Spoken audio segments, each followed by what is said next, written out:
Hello everyone, welcome to Nayra study hub. आप सब कैसे हैं? आई होप कि आप सभी अच्छे होंगे और अपनी स्टडी को कंटिन्यू कर रहे होंगे। फ्रेंड्स, आज का जो वीडियो लेक्चर हो जाता है वो हो जाता है बाल अवस्था में शारीरिक विकास, क्योंकि हम लोग बाल विकास को पढ़ रहे हैं, उसके बारे में जान रहे हैं। बाल विकास यानी बच्चों का विकास है ना, और उसमें बाल विकास और सीखने की प्रक्रिया, इसको हम लोग देख रहे हैं। तो इसमें सबसे पहले क्या जाना, इसमें सबसे पहले हम लोगों ने जो पॉइंट जाने वो आपके हो जाते हैं कि बाल विकास होता क्या है, इसका अर्थ क्या होता है, ठीक है ना। और इसमें जो बाल विकास होता है इसमें कौन कौन सी अवस्थाएं होती हैं, और जो अवस्थाएं होती हैं वो कितने यानी कितने टाइम तक चलती हैं, जैसे शिशुअवस्था हो जाता है, बाल अवस्था, किशोर अवस्था। और एक चीज और बता देते हैं कि जो आपकी ये जो जैसे विकास होता है ना, मनुष्य में विकास होता है, यानी बच्चा क्या है, भ्रूण अवस्था में है, अभी वो गर्भ में है, अभी जन्म नहीं लिया है, लेकिन विकास वहीं से स्टार्ट हो जाता है ना। विकास क्या होता है कि आप कह सकते हैं कि गर्भावस्था से लेकर कब्र तक, यानी कब्र से मतलब होता है कि मृत्यु तक, जब तक मनुष्य की मृत्यु नहीं हो जाती तब तक विकास चलता है। यानी विकास कैसी प्रक्रिया है, अगर बात की जाए तो विकास निरंतर चलने वाली प्रक्रिया है। कैसी प्रक्रिया है? तो निरंतर चलने वाली प्रक्रिया है। ये कभी क्या है, रुकती नहीं है, ठीक है ना, रुकती नहीं है। बस क्या फर्क हो जाता है, कभी धीमी गति से क्या हो जाता है, कभी धीमी गति से और कभी तेज गति से होता है। क्या होता है? कभी धीमी गति से और कभी तेज गति से होता है। तो इसका मतलब क्या हुआ कि विकास निरंतर चलने वाली प्रक्रिया हो जाती है। तो इन सभी चीजों पर हम लोगों ने क्या क्या डिटेल में डिस्कस किया। उसके बाद अवस्थाओं को जाना, यानी शिशुअवस्था जो होती है वो कितने टाइम से कितने टाइम तक चलती है। तो आपका आंसर होगा कि जन्म से 5 वर्ष में। क्यों? क्योंकि अभी अब बच्चे ने जन्म लिया है तो वो तो उसकी जो अवस्था हो गई जन्म से पहले की अवस्था, वो भ्रूणावस्था होती है। अब जब शिशुअवस्था की बात की जाए तो जन्म से 5 वर्ष तक की होती है।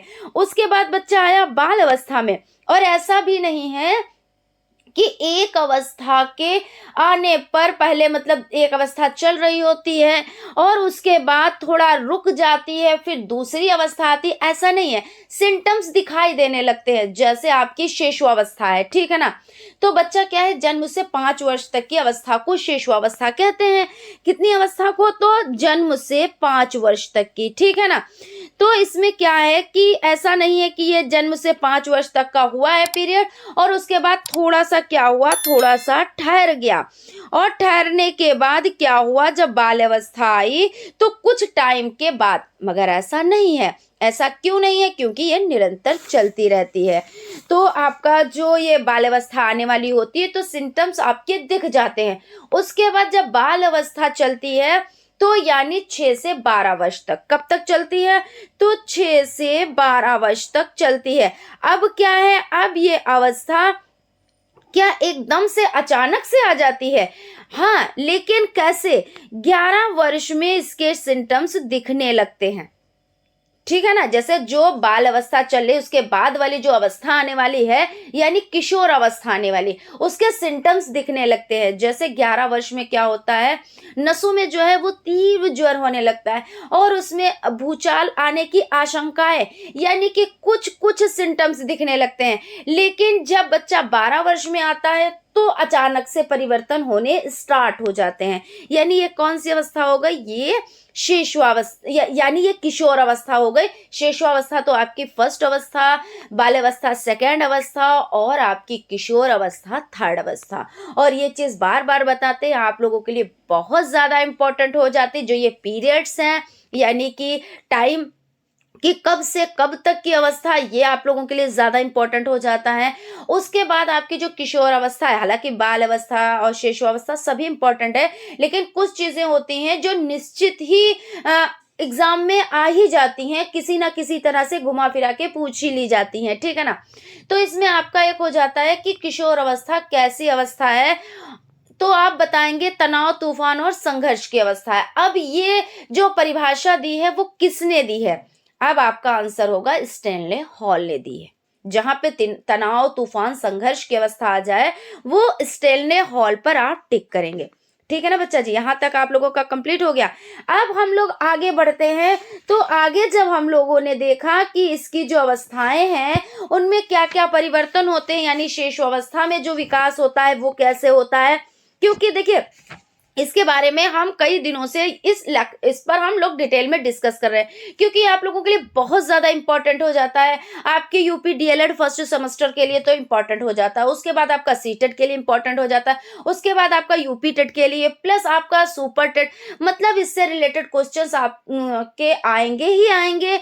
और आपका ये पीछा छोड़ने वाला नहीं, यानी सीडीपी जिसको बाल विकास कहते हैं, ये आपका पीछा छोड़ने वाला नहीं। इसलिए आप हर एक बारीक से बारीक चीज़ों का अध्ययन करें और आप लोग इसमें सफलता प्राप्त करें। ठीक है ना।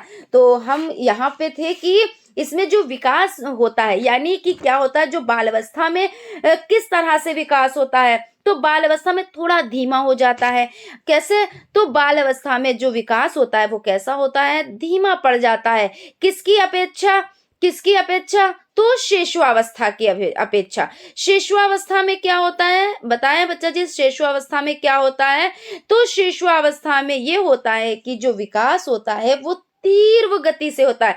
कैसा होता है? तो तीव्र गति, यानी तेज गति से होता है। लेकिन उसकी अपेक्षा जो आपका बाल अवस्था हो जाता है उसमें धीमी गति से होने लगता है। उसके बाद जब आपका जब किशोर अवस्था आता है, तो यानी अब आपका किशोर अवस्था आ गया, तो इसमें विकास कैसा हुआ?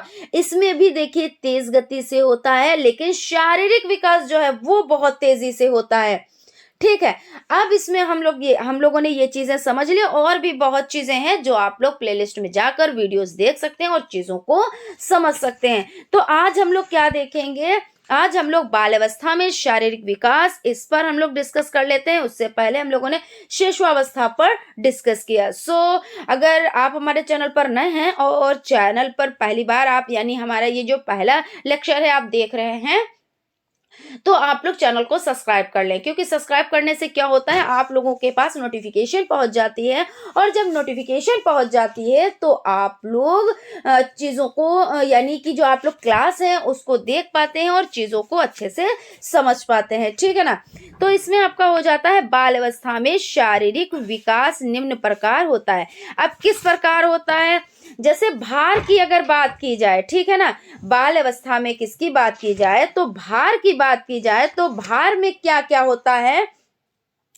तो बाल अवस्था में बालक के भार तीव्र वृद्धि होती है और 80 और 95 पाउंड के बीच में होता है। 9 या 10 वर्ष की आयु तक बालकों का भार बालिकाओं से अधिक होना प्रारंभ हो जाता है। यानी यहाँ पे कहने का मतलब ये हो जाता है कि जो ये बाल अवस्था है इसमें क्या होता है, इसमें बालकों का, यानी जो लड़कों का भार होता है वो लड़कियों से अधिक रहता है। किस अवस्था में? तो बाल अवस्था में।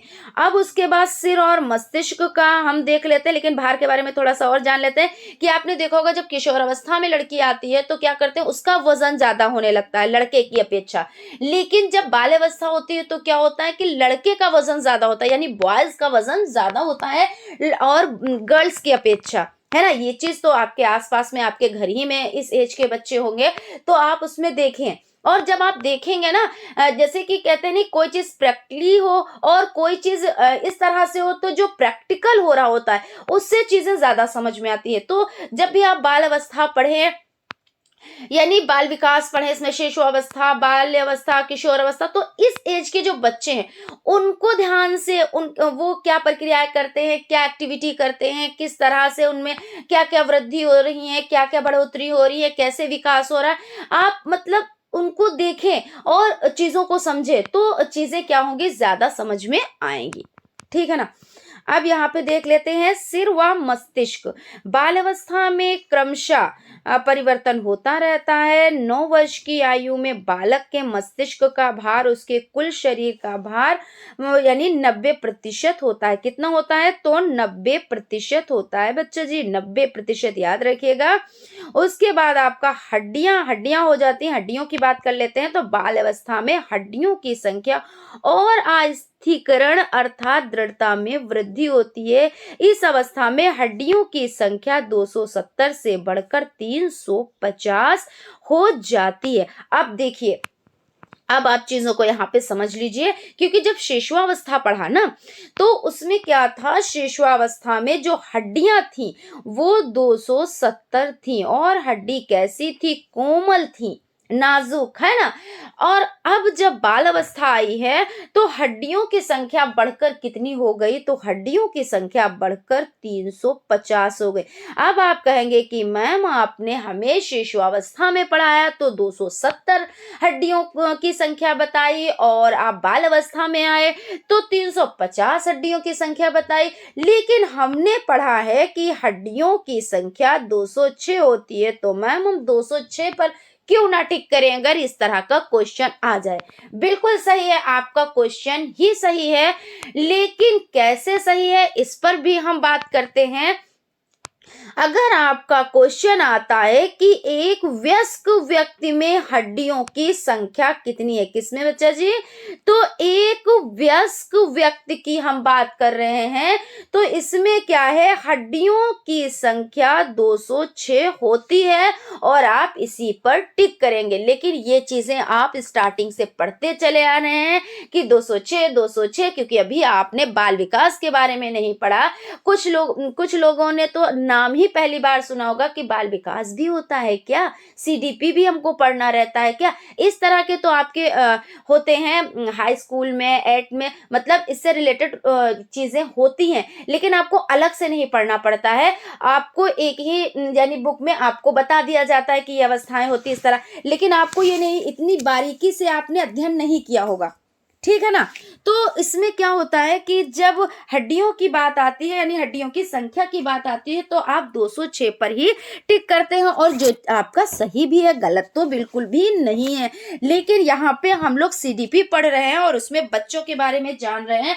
जब बच्चे ने जन्म लिया, शिशुआवस्था में आया, तो उसकी हड्डियां कितनी थी, यानी हड्डियों की संख्या 206 थी, लेकिन फिर यानी 270 थी, 206 तो वयस्क व्यक्ति में होती है, यहाँ पे 270, ठीक है ना, 270 थी। अब जब बच्चा बाल अवस्था में आया तो उसकी हड्डियों की संख्या 350 हो गई, और 350 के बाद जब वयस्क व्यक्ति होता है तो उसकी संख्या, जो हड्डियों की संख्या होती है, वो 206 ही रह जाती है। अब ऐसा नहीं है कि हड्डियां जो है कहीं चली जाती हैं, ऐसा नहीं है, इस पर भी हम लोग चर्चा कर लेते हैं कि ये जो हड्डियां होती हैं, पहले जैसे कोई चीज है, मान लीजिए चीज ही आप समझ लीजिए, अब ये 2 हैं तो आप इसका काउंट कैसे करेंगे? 1 2, ये 2 हो गई, ठीक है ना।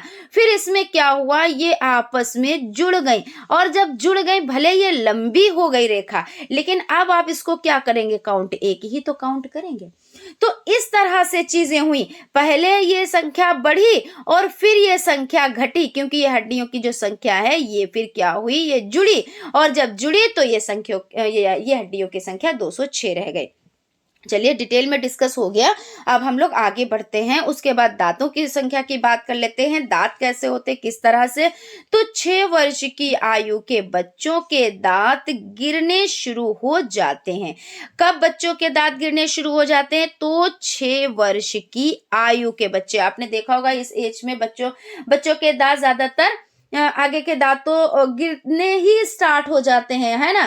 तो इस एज में कहते नहीं, बच्चों को चिढ़ाते भी हैं कि भाई आपका दांत जो है चूहा ले गया, आपका दांत चला गया, तो बच्चे जो हैं हंसते हैं। और बच्चे कभी कभी ये भी देखा होगा, आप अफसोस नहीं करेंगे, अब बच्चे अफसोस नहीं करते हैं, उनको ऐसा लगता है कि हमारा नया दांत आएगा, सोने का बन के आएगा, ऐसा करके उनमें एक चीज चलती रहती है उनके माइंड में। तो इस एज में कहने का मतलब ये है कि इस एज में क्या होता है कि जो बच्चों के दांत होते हैं वो गिरने शुरू हो जाते हैं और उसकी जगह पर स्थायी दांत निकलने शुरू हो जाते हैं। यानी अभी जो दांत थे वो कैसे थे बच्चों के, तो अस्थायी थे।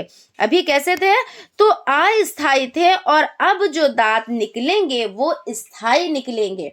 क्योंकि क्या होता है, जो दूध के दांत होते हैं तो उनको तो गिरना ही गिरना रहता है और उसकी जगह पे नए दांत निकलने रहते हैं।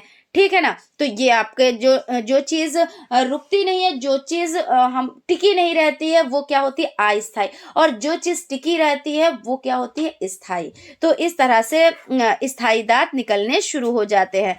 फिर अब यहाँ पे हम लोगों ने देखिए जो बाल अवस्था थी उसके बारे में देखा, बाल अवस्था में भार देखा, उसके बाद सिर और मस्तिष्क देखा, हड्डियां देखी और दांत की दांत कितनी एज में गिरने स्टार्ट हो जाते हैं और स्थायी दांत कब निकलने शुरू हो जाते हैं, इनके बारे में हम लोगों ने डिटेल में डिस्कस किया। अब हम लोग देखते हैं किशोर अवस्था में मानसिक विकास। तो किशोर अवस्था में जो मानसिक विकास होता है वो किस तरह से होता है, तो किशोर अवस्था में जो मानसिक विकास हो जाता है वो कई प्रकार से विकसित होता है। तो हम इसको देख लेते हैं। जैसे बुद्धि में स्थिरता, है ना। तो किशोर अवस्था में बुद्धि का विकास पूर्ण हो जाता है, यानी क्या हो जाता है, तो पूरा हो जाता है, और इसलिए इस अवस्था को बुद्धि की स्थिरता लाने वाली अवस्था भी कहा जाता है। अब आप सोचेंगी कि मैम आपने तो इस अवस्था को तनाव, तूफान और संघर्ष की अवस्था बताया था, अब आप कह रही हैं कि इस अवस्था में बुद्धि क्या है, तो स्थिरता लाने वाली अवस्था इसको कहा जाता है। ये कैसे, अब तो हम कंफ्यूज हो गए। तो बिल्कुल कंफ्यूज होने की जरूरत नहीं है, क्योंकि हमने एक चीज और भी तो आपको बताई थी कि इस एज में बच्चा चाहे तो कुछ बन सकता है और बच्चा चाहे तो गलत रास्ते पर जा सकता है। इसमें जो गाइड करता है उसका अहम रोल होता है ना। जैसे कौन भाई गाइड करेगा, बच्चे के मम्मी पापा, उसके घर के गार्जियंस, है ना, बड़े गार्जियंस, शिक्षक, यही तो सब गाइड करेंगे ना। तो जब गाइड बच्चों को अच्छे से किया जाता है तो बच्चों का क्या होता है, तो भविष्य बन जाता है। और यही एज ऐसी होती है जिसमें बच्चा ये सोचता है हमें आगे बढ़ना क्या है, हमें किस लाइन पे जाना है, हमें किस रास्ते पे जाना है, हमें आगे भविष्य में करना क्या है। तो यही एज ऐसी होती है। ठीक है। तो इसीलिए इस अवस्था में क्या होता है, तो बुद्धि में स्थिरता लाने वाली अवस्था भी कहा जाता है। टर्मन महोदय, जॉन्स एवं कोनॉई महोदय और स्पीयरमैन आदि विद्वानों ने बुद्धि का विकास कब से माना है, तो 14 से 16 वर्ष के बीच में माना है। यानी 14 वर्ष से 16 वर्ष के बीच में माना है बुद्धि का विकास। और मनोशास्त्रियों के अनुसार बुद्धि में प्रखरता का विकास ही संभव है, क्योंकि बुद्धि तो जन्मजात होती है। बिल्कुल, बुद्धि क्या होती है, बुद्धि ऐसा तो है नहीं कि थी ही नहीं अब आ गई। अगर बुद्धि ना हो बच्चे में तो जो ये एक्टिविटियां होती हैं, या आप ऐसे समझ लें कि शैशवावस्था में बच्चों में क्या बुद्धि नहीं होती है, सभी एज में होती है। बस ये होता है कि उसको यूज कब किया जा रहा है, यही तो होता है ना कि उसको यूज कब किया जा रहा है। तो ये चीज यहाँ पे हो जाती है। मानसिक शक्तियां, तो मानसिक शक्तियों के बारे में जानते हैं। इस अवस्था में बालकों एवं बालिकाओं की संवेदना, प्रत्यक्षीकरण, अवधान, स्मृति, विस्मृति, कल्पना, चिंतन, तर्क और समस्या समाधान आदि मानसिक शक्तियों का पूर्ण विकास हो जाता है। वह इनका प्रयोग विभिन्न परिस्थितियों में आसानी से करते हैं। अब क्या कह रहे हैं कि जो किशोर अवस्था है उसमें क्या होता है कि इस अवस्था में क्या होता है, जो बालक है ना, बॉयज और गर्ल्स, इनमें क्या होता है, जो संवेदना, प्रत्यक्षीकरण, अवधान, स्मृति, विस्मृति, कल्पना, है ना, ये सब क्या होता है, यानी वो कल्पना की दुनिया में भी जीते हैं। ठीक है। और वो क्या करते हैं, चिंता भी करते हैं, चिंतन तर्क भी उनका हो जाता है। वो जो समस्या आई है उसका समाधान, है ना, उसका समाधान भी वो खोजने की कोशिश करते हैं और खोज भी लेते हैं। तो ये सब जो इनकी मानसिक शक्तियां होती हैं वो क्या हो जाती हैं, वो पूर्ण हो जाती हैं, और वह इनका प्रयोग विभिन्न परिस्थितियों में आसानी से करता है। यानी क्या होता है, जब इन पे ऐसी कोई दिक्कत, कोई परेशानी आती है तो वो क्या करते हैं, इन समस्या का सामना करते हैं और उसको अपने तर्क शक्ति से, चिंतन शक्ति से और क्या करते हैं, उसको सुलझाते हैं। ये चीज हो जाती है। फिर चिंतन में स्वाभाविकता, तो इस आयु में चिंतन में नवीनता और स्वाभाविकता आना आरंभ यानी प्रारंभ हो जाता है। किशोर सामाजिक रूढ़ियों, परंपराओं, रीति रिवाजों एवं अंधविश्वासों आदि का विरोध करता है और नए मापदंडों का प्रयोग करता है, तथा उसके चिंतन को एक नई दिशा मिलती है। यानी यहाँ पे कहने का मतलब ये है कि बच्चा क्या कहता है कि कुछ चीजें अगर उसको समझ में नहीं आती हैं, जैसे जो रूढ़ियां हैं, जैसे हमारे समाज में रूढ़ियां चली आ रही हैं, तो वो क्या कहेगा, अगर उसको गलत लगेगा, अगर वो रूढ़ी गलत है तो वो उसको क्या करेगा, उसको गलत ही वो कहेगा, क्योंकि वो कहेगा कि ये चीजें गलत हैं। अब जैसे ऐसी कोई परंपरा चली आ रही है, रीति रिवाज चले आ रहे हैं या अंधविश्वास, इनका सब बच्चा क्या करता है, यानी जो इस एज में बच्चा होता है तो वो जो है इस चीज को गलत कहेगा। और अंधविश्वासों को जो अंधविश्वासी होते हैं, या कुछ लोग तो ऐसे होते हैं कि अगर वो 50 साल पीछे चल रहे हैं तो वो 50 साल पीछे ही चलेंगे। लेकिन हमें क्या चाहिए, हमें जिस तरह से, क्योंकि समाज की तरक्की हम कैसे कर सकते हैं, यानी ऐसा नहीं कि समाज हमारी तरक्की करता है, हम समाज, क्योंकि हम जुड़े हैं, हम का मतलब यह होता है कि हम सभी लोग जब हम तरक्की करेंगे तभी तो समाज आगे बढ़ेगा, तभी तो समाज तरक्की करेगा, उसकी आर्थिक स्थिति अच्छी होगी, है ना। और जब हम पुराने रीति रिवाज अपनाएंगे, यानी पुराने रीति रिवाज अच्छे होते हैं, ऐसा नहीं कि हर एक चीज गलत है, कुछ चीजें ऐसी होती हैं जिसमें बहुत सी चीजों पे देखिए वर्क किया गया। आप लोगों ने पढ़ा भी, सोशल साइंस में आपने पढ़ा और आप इसमें भी पढ़ते चले आ रहे हैं, अभी और भी हम आगे पढ़ेंगे कि किस तरह से लोगों ने किन किन चीजों पे अपनी जान तक की गंवा दी और चीजों को सही करने के लिए, है ना। पहले क्या था, बाल विवाह होते थे और विधवा विवाह नहीं किया जाता था, स्त्रियों को शिक्षा नहीं दी जाती थी, है ना। तो ये क्या रीति रिवाज, ये परंपराएं क्या सही थी? अगर ये भाई सही थी तो इसको नहीं रोकना चाहिए था। लेकिन क्या हुआ कि इन चीजों को गलत माना गया कि ये गलत है, अगर बाल विवाह किया जाएगा तो इसमें तो लड़की की जिंदगी खराब होती है। अगर इस जैसे कि विधवा पुनर्विवाह अगर नहीं हुआ, क्योंकि क्या होता था पहले छोटे बच्चों जैसे बच्चे ही थे भाई, बाल विवाह किया ही जाता था। अब उसको क्या था, उसका पति मर गया, यानी उसकी डेथ हो गई। अब क्या था कि उस पूरी जिंदगी ऐसे ही, पहले तो ये था उसी के साथ सती कर दिया जाता था, यानी कि उसको चिता में अपने पति के कहते हैं नहीं बाजू में लिटा के उसको जला दिया जाता था साथ ही में, कहने का मतलब ये हो जाता है। और फिर अगर नहीं, जैसे जब ये प्रथा समाप्त हुई कि नहीं जलाया जाना चाहिए क्योंकि वो अपनी इच्छा से जले, या क्योंकि कोई भी अपनी इच्छा से नहीं जलना चाहता है कि वो जिंदा है, मृत्यु हो गई तो वो तो उसमें तो जान रही नहीं, लेकिन जिसमें जान है उसको भी जलाया जा रहा है। तो इस पर कार्य किया गया, जब कार्य किया गया तो इसमें भी सफलता मिली कि अब ये चीज नहीं होगी। उसके बाद क्या हुआ, उसके बाद अब विधवा पुनर्विवाह नहीं हुआ, अब वो बचपन में उसकी शादी हो गई, अब वो जब तक जिंदा है ऐसे ही रहे, क्योंकि हर एक इंसान को क्या होती है, सहारे की जरूरत होती है। अब उसका सहारा नहीं रहा, तो इन सब चीजों पे क्या हुआ, वर्क हुआ। और जब वर्क हुआ तो आप देख सकते हैं अब क्या हो रहा है, क्योंकि भाई अब लड़कियां पढ़ने भी जाती हैं, उनकी एक अच्छी एज हो जाती है, तब उनकी शादी होती है।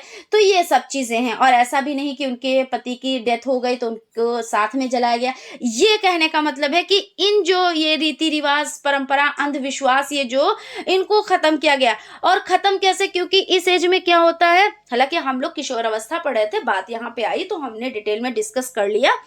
तो किशोर अवस्था इनको नहीं मानता है जो, और वो क्या करता है, वो मानदंडों का, नए मानदंडों का प्रयोग करता है। नए मानदंड यानी कि ये चीज अगर गलत है तो गलत है, ये अगर ऐसा है तो ये गलत है, ऐसे।